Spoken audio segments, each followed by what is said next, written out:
क्योंकि आपने question pattern को समझ लिया कि कहाँ कहाँ से क्वेश्चन आ रहे हैं बेसिकली। तो इसलिए आपका स्टडी जो होगा लिमिटेड हो जाएगा और आपका एनर्जी और टाइम बहुत फोकस किसी खास टॉपिक और चैप्टर पे ही रहेगा, जिसके थ्रू आप बहुत ज़्यादा स्कोर कर पाएंगे। सो हेलो फ्रेंड्स, आज की इस वीडियो में हम लोग बात करेंगे कि मैंने जो एग्ज़ामिनेशन दिया किन किन कारणों से मैंने इस एग्ज़ामिनेशन को क्रैक नहीं कर पाया, तो कौन कौन सी मिस्टेक मैंने किया था ड्यूरिंग प्रिपरेशन और ड्यूरिंग एग्ज़ामिनेशन जो मैंने इस एग्ज़ामिनेशन को क्रैक नहीं कर पाया। हर एक बच्चा का अपना एक कैरियर होता है, अपना एक गोल होता है कि लाइफ में ये चीज़ें अचीव करना था। उसी तरह से मेरा भी एक गोल था कि मैं भी डिफेंस ज्वाइन करूं और इंडिया का प्रिपरेशन उसके बाद मैंने स्टार्ट कर दिया। जैसे ही मैंने 12th पास किया, इंडिया का प्रिपरेशन अब मैंने स्टार्ट कर दिया था। मैंने बहुत अच्छा से प्रिपरेशन भी किया और एग्ज़ामिनेशन दिया, बट मैंने इस एग्ज़ाम को क्रैक नहीं कर पाया। तो मैं कौन कौन से मिस्टेक किया था ड्यूरिंग एग्ज़ामिनेशन प्रिपरेशन के समय, जो आपको उसे स्किप करना चाहिए, उसके आपको दोहराना नहीं चाहिए उस मिस्टेक को। तो मैं इस वीडियो में चार पाँच मैंने इस वीडियो में आपको मिस्टेक जो कॉमनली देखा जाता है, आमतौर पे सभी स्टूडेंट कर पाते हैं और इस एग्ज़ामिनेशन को क्रैक नहीं कर पाते इसके वजह से। क्योंकि देखो 4 या 5 लाख जो बच्चे फॉर्म भरते हैं और 1.5-2 लाख बच्चे जो होते हैं एग्ज़ामिनेशन में अपीयर होते हैं, इसका जो होता है और उसमें से सिलेक्शन जो 400-500 से बच्चे ही ले जाते हैं। तो बाकी सब बच्चे कौन से कॉमन मिस्टेक करते हैं, उन सभी चीज़ों पे इस वीडियो में डिस्कस करेंगे। पहला जो आता है कॉमन मिस्टेक जो होता है आपका एग्ज़ाम पैटर्न को नहीं समझना। एग्ज़ाम पैटर्न और क्वेश्चन पैटर्न बहुत ही मेन रोल प्ले करता है इस एग्ज़ामिनेशन में। क्योंकि बहुत सारे बच्चे क्या होते हैं कि सिलेबस देखते हैं और प्रिपरेशन स्टार्ट कर देते हैं। यहीं से एक प्रॉब्लम राइज हो जाता है आपको, क्योंकि यहाँ पे से जैसे ही आप सिलेबस देखा, बहुत ज़्यादा सिलेबस हो जाता है। 11th का मैथ, 12th का math, physics, chemistry, math, history, geography सब कुछ ऐड हो जाता है। तो इस तरह से ओवरऑल बात करें तो सिलेबस बहुत ज़्यादा हो जाता है। बट आपको इसमें से क्या करना है कि आपको क्वेश्चन पैटर्न को समझना होगा। क्वेश्चन पैटर्न, एग्ज़ाम पैटर्न दोनों को समझिए प्रॉपर वे से। अब इस बात आता है कि क्वेश्चन पैटर्न को कैसे समझें। क्वेश्चन पैटर्न को समझने के लिए प्रीवियस 10 या 12 साल का प्रीवियस क्वेश्चन पेपर ले, उसको प्रॉपर वे से बैठकर उस पर 2, 4, 5, 10 दिन दे, पूरी तरह से उसको एनालाइज करें कि क्वेश्चन कहाँ से पूछा जा रहा है, किन किन टॉपिकों से क्वेश्चन आ रहा है, और टॉपिक में भी आप देखें कौन चैप्टर और कौन टॉपिक से ज़्यादातर क्वेश्चन लिया जा रहा है। एक पहला तरीका होता है कि आपने टॉपिक और चैप्टर और टॉपिक को सिलेक्ट कर लिया है। बाकी जो टॉपिक इंपॉर्टेंट नहीं है, चैप्टर इंपॉर्टेंट नहीं है, फ़ौरन उसको स्किप करिए और अपना सिलेबस इधर लिखना स्टार्ट करिए कि इन टॉपिक से क्वेश्चन पूछे जा रहे हैं, जो कि नॉर्मली बच्चे ऐसे नहीं करते हैं। आपको अगर फिर आप भी ऐसे गलती करेंगे तो आप भी एग्ज़ाम को क्रैक नहीं कर पाएंगे। आपने पहले चैप्टर और टॉपिक को सिलेक्ट करनी है, फिर अब आपको आना है क्वेश्चन पेपर पे, प्रीवियस ईयर क्वेश्चन पेपर। अब उसमें देखना है कि इस टॉपिक से, इस चैप्टर में इस टॉपिक से उसका क्वेश्चन का लेवल कैसा है। इस चैप्टर से इस टॉपिक का लेवल लो है तो उसमें कम एफर्ट लगाना है। जिस चैप्टर में और उस टॉपिक का क्वेश्चन जो होता है बहुत टफ पूछ रहा है, उसमें आपको ज़्यादा एफर्ट लगाना है। जब इस तरह से आप प्रिपरेशन स्टार्ट करेंगे तो आप काफ़ी ज़्यादा स्कोर कर पाएंगे, ये यकीन मानिए। पहला मिस्टेक यहाँ पे होता था कि क्वेश्चन पैटर्न को समझे फिर आप प्रिपरेशन स्टार्ट करें। दूसरा जो आपको आता है कि लिमिटेड स्टडी। बहुत सारे बच्चे क्या होता है कि एक बुक ख़त्म करिए, एनसीईआरटी ख़त्म की, फिर आरएस पे आया, आरएस के बाद आरडी पे चला गया। तो ये सब चीज़ें आपको नहीं करनी है। जब आप प्रॉपर वे से एग्ज़ाम पैटर्न को समझ लिए हैं, जब एग्ज़ाम पैटर्न को समझ लिए, आपने टॉपिक को सिलेक्ट कर लिया, प्रॉपर टॉपिक चैप्टर आपको सेलेक्टेड है, फिर आप सेलेक्टेड स्टडी ही करेंगे। तो आपको फिर आप उससे इसके प्रीवियस ईयर से पता लगा सकते हैं। जैसे कि इंटीग्रेशन हुआ, अगर इंटीग्रेशन में लॉगरिथमिक और एक्सपोनेंशियल इंटीग्रेशन सबसे ज़्यादा पूछा जा रहा है, तो उसमें अगर आपको एनसीईआरटी से हो जा रहा है तो एनसीईआरटी तक ही रहे। एनसीईआरटी से आपको लग रहा है कि नहीं एनसीईआरटी से नहीं हो पाएगा इंटीग्रेशन, तो फिर आरएस पे जाएं। अगर ये भी लग रहा है कि आपको आरएस से इंटीग्रेशन नहीं हो रहा है तो फिर आप आरडी को प्रीफर कर सकते हैं। बट आप लिमिट हो गया, इंटीग्रेशन हो गया, इसके बाद ये इसके लिए आप क्वेश्चन पैटर्न को देखें और अलग अलग बुक रेफर कर सकते हैं। बट जैसे कि रिलेशन फंक्शन हो गया, ITF हो गया, इन सब चीज़ों से जब आप क्वेश्चन सेट हो गया तो इसके लिए आप अगर NCERT एनफ है तो फिर NCERT ही रहने दें, इसके लिए फिर RD शर्मा पे न जाए।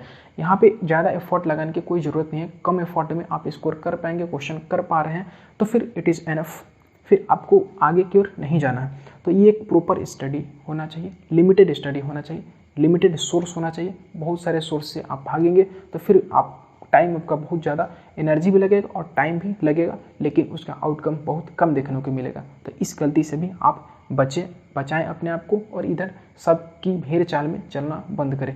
यहाँ से आप टॉपिक और लिमिटेड स्टडी करना स्टार्ट करिए। तीसरा जो गलती करता है, प्रॉपर रिवीजन। हम लोग में क्या होता है, सिर्फ रिवीजन कर पाते हैं, प्रॉपर रिवीजन की आवश्यकता होती है इस एग्ज़ाम को क्रैक करने के लिए। क्योंकि बहुत सारे बच्चे क्या होते हैं कि सिर्फ पढ़ते जाते हैं, बहुत सारे सोर्स पे आप भागते जाएंगे। जब आप एक बार एग्ज़ाम पैटर्न को समझ लिए हैं, टॉपिक सिलेक्टेड है, लिमिटेड स्टडी करेंगे। जब लिमिटेड स्टडी करेंगे तो उस लिमिटेड स्टडी को प्रॉपर वे से रिवीजन करें।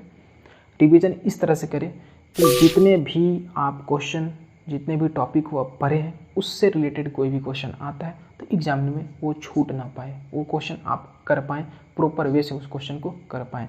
इस तरह से रिवीजन होना चाहिए। तो रिवीजन आपका परफेक्ट होना चाहिए, रिवीजन नहीं होता। रिवीजन एक बहुत ही टफ टास्क होता है, इसको करने के लिए आपको, बहुत बच्चे कॉमनली देखा जाता है रिवीजन प्रॉपर वे से नहीं कर पाते, सिर्फ ऐसे इसको देखें इधर हो गया बस, इस तरह से रिवीजन आपको नहीं करना है। एक प्रॉपर वे से रिवीजन करना है, परफेक्ट रिवीजन आपको करना है। इस तरह से आप करेंगे तो फिर सिलेक्शन ले जाएंगे। याद रखिए, रिवीजन को अगर आप टाल दिए तो फिर सिलेक्शन आपका नहीं हो पाएगा। जो बच्चा परफेक्ट रिवीजन, जितना बेहतर ढंग से रिवीजन करके जाता है उतना ही बेहतर स्कोर करके आता है एग्जामिनेशन हॉल में, और इसका इफेक्ट आपको एग्जामिनेशन हॉल में देखने को जरूर मिलेगा। तो आप रिवीजन ना करें बल्कि परफेक्ट रिवीजन करके जाएं एग्जामिनेशन हॉल में, फिर आप अच्छा स्कोर कर पाएंगे।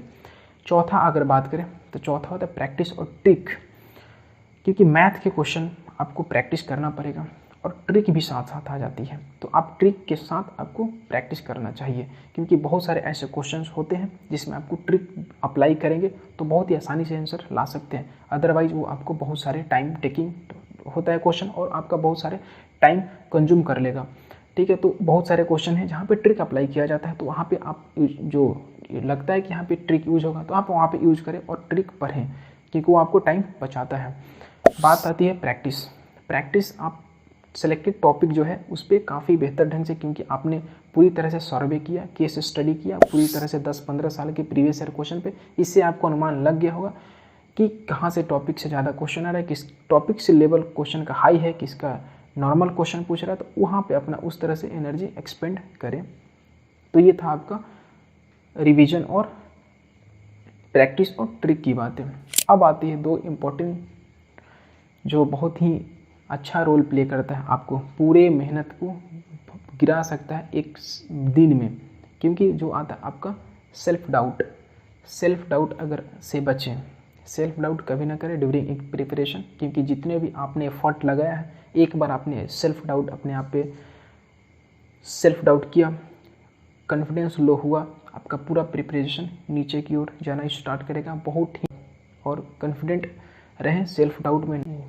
छठा आता है आपका एग्ज़ाम प्रेशर। मेरा मानना है कि एग्ज़ाम प्रेशर उसी पे हावी होता है जिसका प्रिपरेशन बहुत ही लो क्वालिटी का होता है। अगर आपने प्रिपरेशन बहुत ही ढंग से और सही डायरेक्शन में किया है तो आप में ये जो है एग्ज़ाम प्रेशर का कोई सवाल ही नहीं उठता है। जो बच्चे प्रिपरेशन बेहतर ढंग से नहीं कर पाते वो अपने आप पे सेल्फ डाउट भी करते हैं, लो कॉन्फिडेंस भी फील करते हैं और एग्ज़ाम प्रेशर भी उन पर हावी हो जाता है।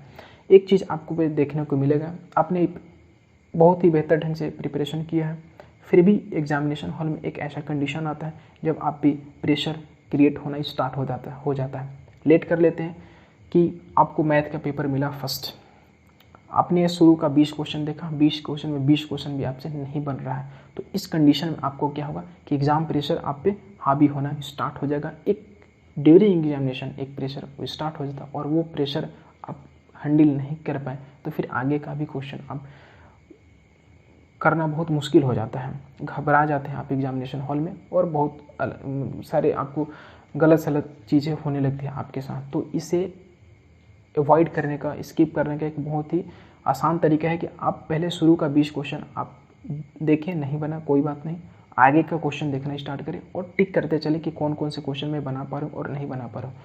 120 क्वेश्चन में से आप 60-70 क्वेश्चन कर पा रहे हैं तो it is enough. Pressure create देने का कोई चांस ही नहीं बनता है। तो इस तरह से आप प्रेशर से भी बच सकते हैं और पूरी तरह से प्रिपरेशन कर सकते हैं। तो मैंने जितने भी आपको मिस्टेक बताया जो ड्यूरिंग प्रिपरेशन बहुत सारे बच्चे करते हैं, उनको आपको रिपीट नहीं करना है, रिपीट होने से आपको बचना है।